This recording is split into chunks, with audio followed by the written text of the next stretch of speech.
to the first session of Hackatra 2024. I am glad to have Lingzhen here with me. Lingzhen is a fellow shaper and phenomenal entrepreneur. She's been dabbling in biotech and healthcare for quite a bit and comes up with some amazing experience across these sectors.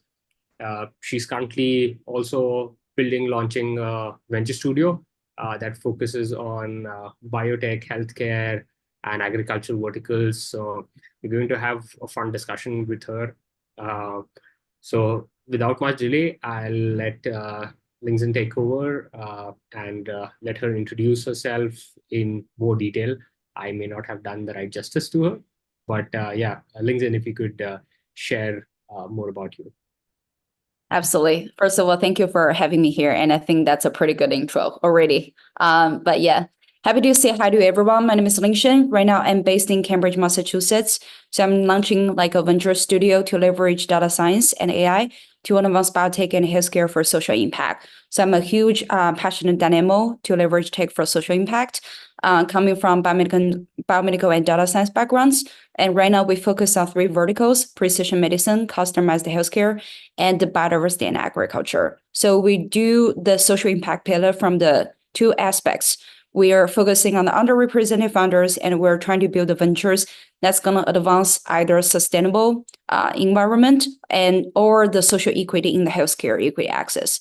So with that being said, very excited to be here. And my background's coming more from cell and gene therapy and biotech and its application in the future, like food, cell culture meat, and also the climate applications of the biodiversity surveillance.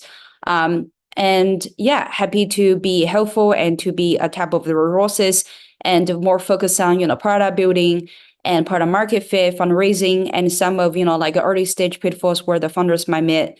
But yeah, I'm ready for whatever the question you have, and hopefully I can be, contributing to your goal.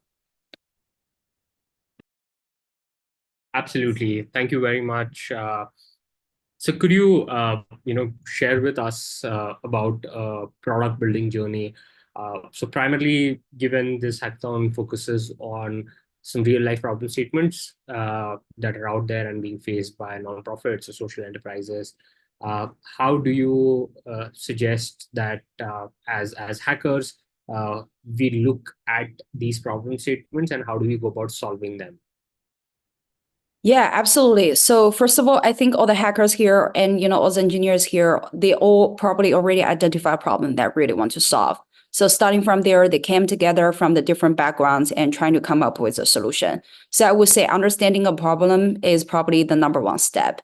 And if we're in, like the nonprofit or public sector, which means we're probably also looking over beyond economic gains or just financial interest, but also like how we're going to enable the impact that we're trying to solve.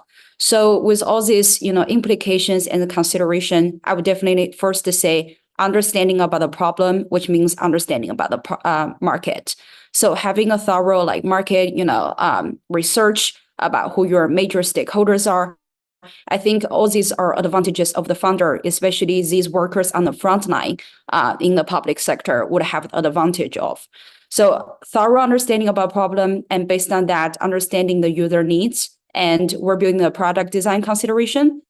So I would say these days, seamless interaction with what we already have, and probably multi-language support to enable because we're very global, so where AI should be able to understand and respond in multiple languages, which is some of the product we're seeing there as well. And then for the product side, simplicity, speed, and performance, and all these kind of the basic things, I feel like founders might already have a basic understanding about.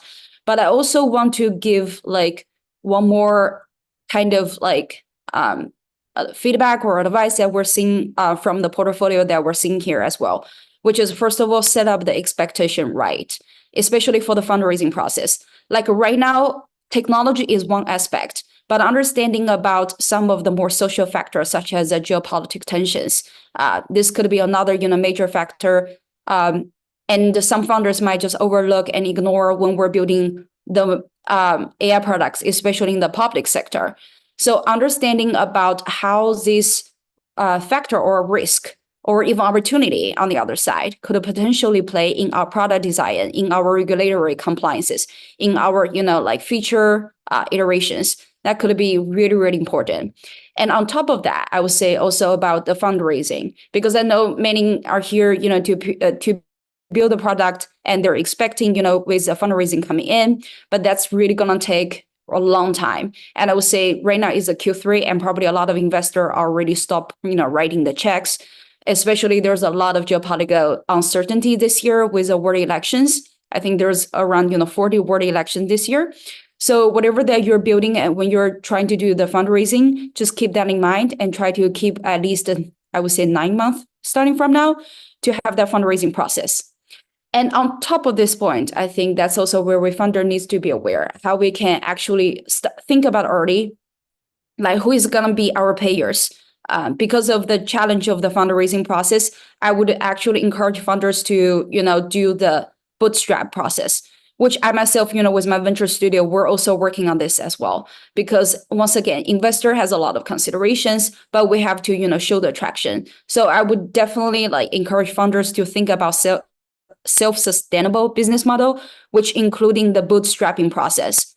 So these are two more major factors I would say to consider for the product building at the early stage, product market fit, understanding about the problem. And second is to set the right expectation about the fundraising process, about revenue, and especially considering about the self-sustainable model early on.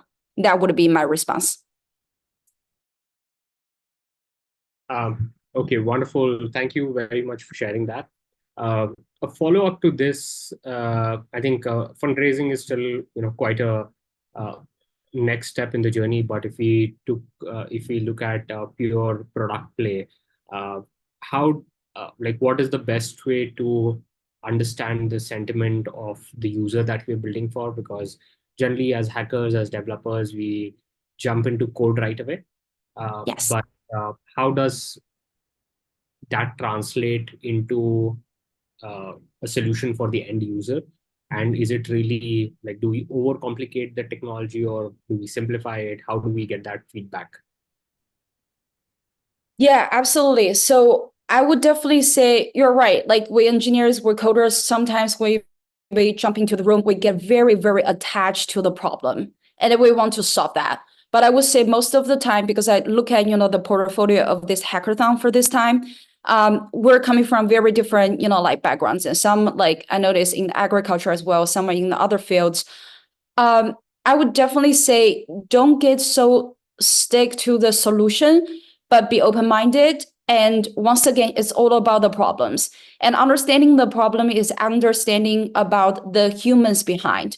So I know we founders come from very different, cultural backgrounds as well. So if you're just building the solution for your local community, which is great, because you probably already understand about the social dynamics locally. But if we're building like cross-culturally, I would definitely say be aware of the local, whatever this, but the local, I mean the solution, the locality of the solution based on what you're building.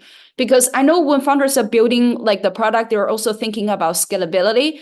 But once again, please don't get too attached, to the solution, but more open to the market and to the people behind. So I would think that's one of the most important mental preparation when we're doing, like the product building and then the fundraising process.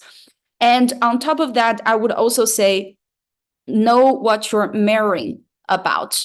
So we are doing a lot of, like public sector work, which means like social impact. We need to understand what our mayorability comes from. So for me, because I'm building a studio, so some of that comes from, investment side, but some also come from the portfolio side and some come from the startup side. So if the startup founder can have the mindset that you are just building the product and you measure all these consequences, not just for yourself, but also for your investor. Because once again, right now I'm standing both of the shoes of the investor and also the founder. So understanding like what your investor is seeking, that's also going to be very beneficial to your own fundraising process as well. So I would definitely say different investor looking at the different measurements about how they're doing the social impact or how they're measuring what's their return is. because some are more focused on, once again, financial gains. And when we're doing the social impact investing, it's not necessarily mean like we have to sacrifice the economic gains to gain that social impact. But actually, there is quite the literature that actually shows the marketing performance and the social impact can go hand in hand. But just be aware of the social measurability that your investor are looking for, and using that as a feedback to build your products when you're doing the iteration, when you're trying to make a decision whether we should incorporate this feature or not. Think about what your user are thinking about, and thinking about what your investor might be considering to measure all these gains. And this could, once again, to reiterate and to emphasize, could be coming from both the finance and also the impact side. Interesting. Thank you very much for those inputs. Maybe I would like to open this up a little bit, and would you like to talk more on specific problem statements that align with you, and how should someone go about solving them in their journey? Yeah, sure. So I see we have a new audience here, Kushi, right? Yes, yes. So Kushi is also part of the team. Oh, okay. Yeah, but I think you can go ahead with the question.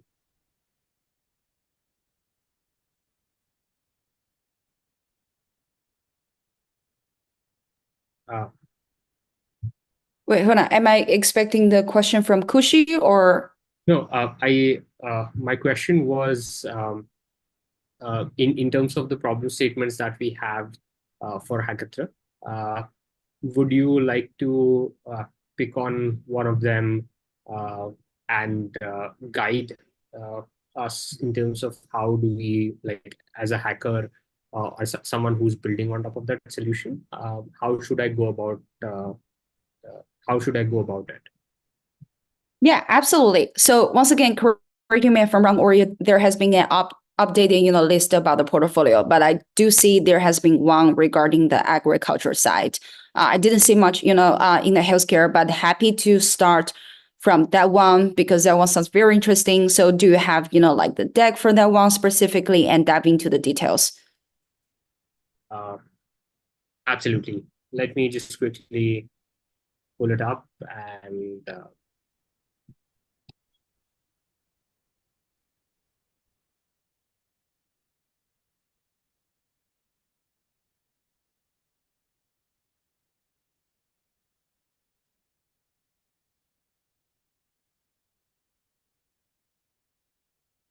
I think while it takes time to load, could you talk about your focus on maybe agriculture specifically? Like, what do you look at? What kind of problem statements are you looking at from the Venture Studio side? Absolutely. So one of the track on our studio is biodiversity and agriculture. We try to combine this together. So biodiversity wise, we realize there has been a lot of concerns about the loss in biodiversity due to the environmental changes. So internationally right now, this is actually also a Shaper project, or originated from there where I launched. So the Fukushima in Japan has been suffer from the nuclear outbreak years ago, but recently they started, I think starting from the last year, they started to release of the radioactive wastewater into the Asia Pacific Ocean because they no longer have the containers, to bear with all this wastewater, and it has been huge economic burden to Japan side as well. So how does this discharge is gonna impact the marine ecosystem? Because the fish in the ocean, the salmon and the tuna we're consuming also outside of the Japan, they got exported to US, to Europe as well. So what would be the implication of the food security and the public health concerns? That's something we don't know and we want to understand. So this is only one specific example about the biodiversity. And I'm pretty sure, like there has been widespread of the wildfires, mountain fires that have been destroying our rainforest as well. As far as I know, shapers from, like Brazil has been passionate advocate about how the loss in the biodiversity has been resulting in the life impacting experience for the indigenous people.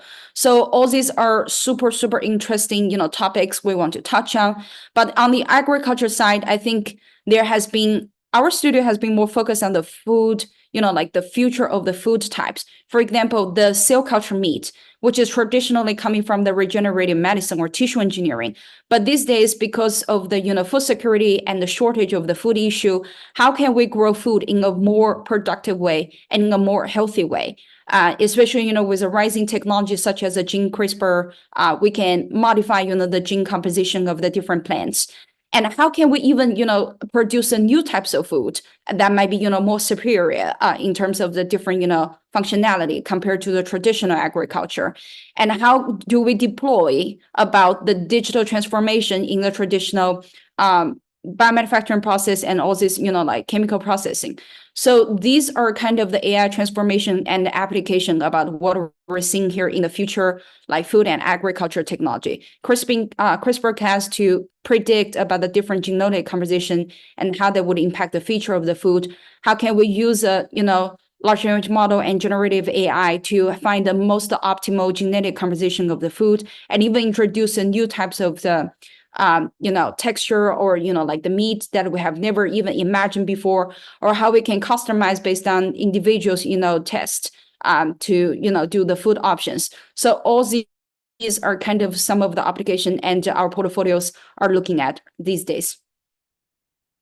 Wonderful. So here we have a problem statement from a social enterprise uh, who are building agricultural AI chatbot, and what they're looking at is how do we look at uh, capturing transaction data from receipts and also provide insights to farmers based on agriculture. And this is by leveraging the GPT-4o chat and vision capabilities, Right. and it be deployed on sorts of WhatsApp, primarily because it's easier interface than an app or a website which a farmer can access.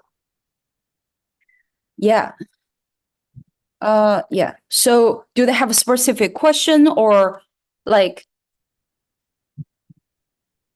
Yeah, so the specific question is, what should be my mindset uh, as a hacker, as a developer, to solve this? What should I look at it? What should I look at from a product standpoint? Should I just go ahead and build something, or uh, what kind of user research do I need to do before implementing this?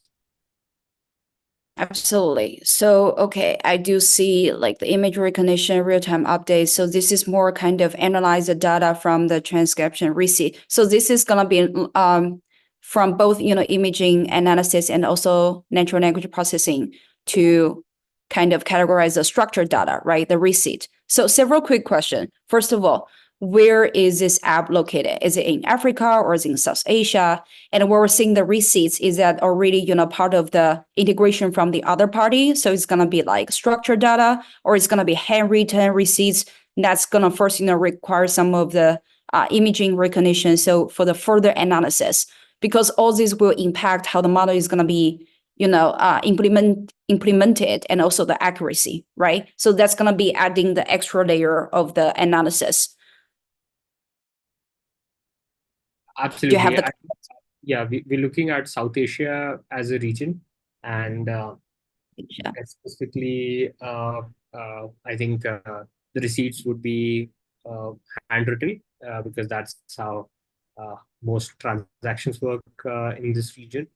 Uh, and so I think the idea would be that if there is a receipt, can I just click a photograph and it can digitize it for me and save it in sorts of a database at the back end, and I could always query it and access it, but not like, but right on top of a chat interface.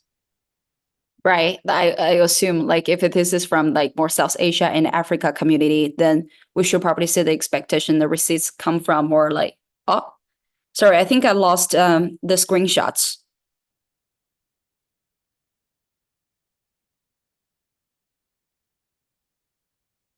Perfect. Yeah, so it's gonna more coming from the handwriting, which means like recognizing the receipts is gonna be the step one, and on top of that, that's gonna be more like the chat box responses. So one thing would be, what is user adoption already based on this product? Do we already have some like early stage users say they're kind of comfortable using that, or do we have some of the mock that's already designed for the interactive interface?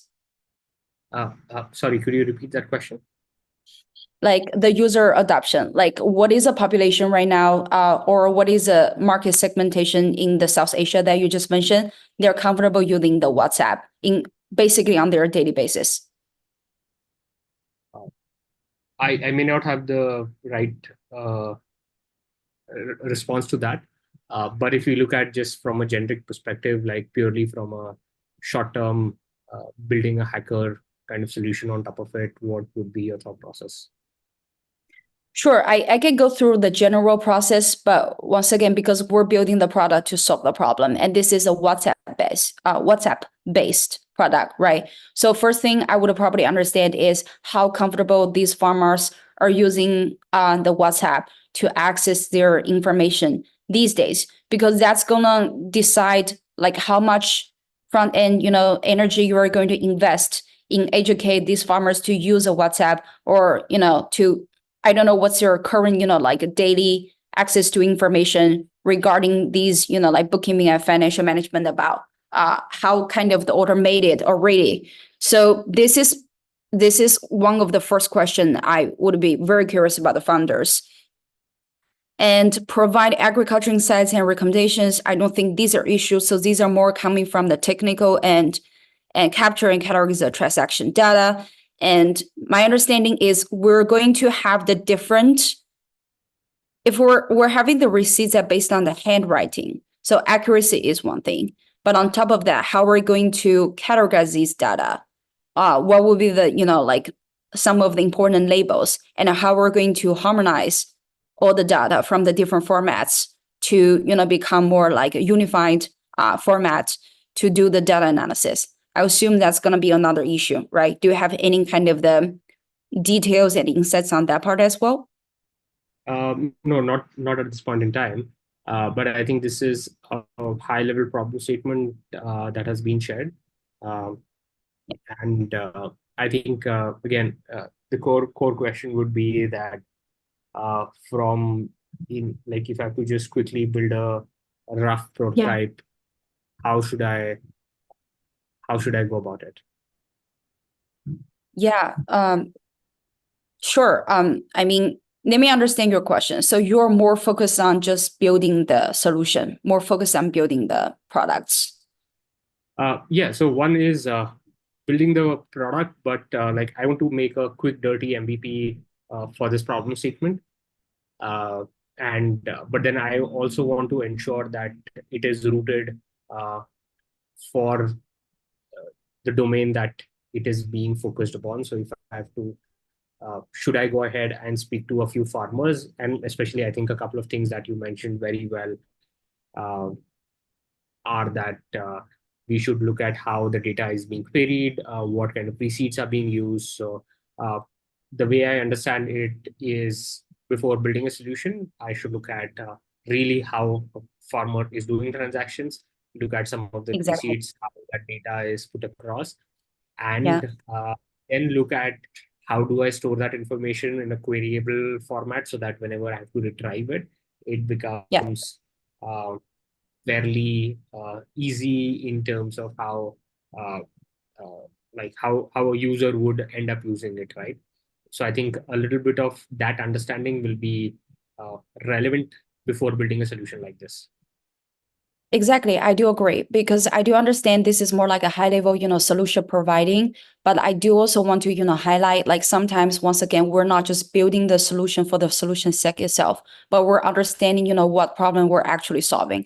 So right now, my understanding is the problem we're solving is to help simplify the information access for the farmers in South Asia by using the WhatsApp. So one of the first question is, what is your current information access or their information processing platform or approach is. Because I'm from Asia as well. As far as I understanding, like Chinese farmers never use like, sort of the platforms like this to gain their information access.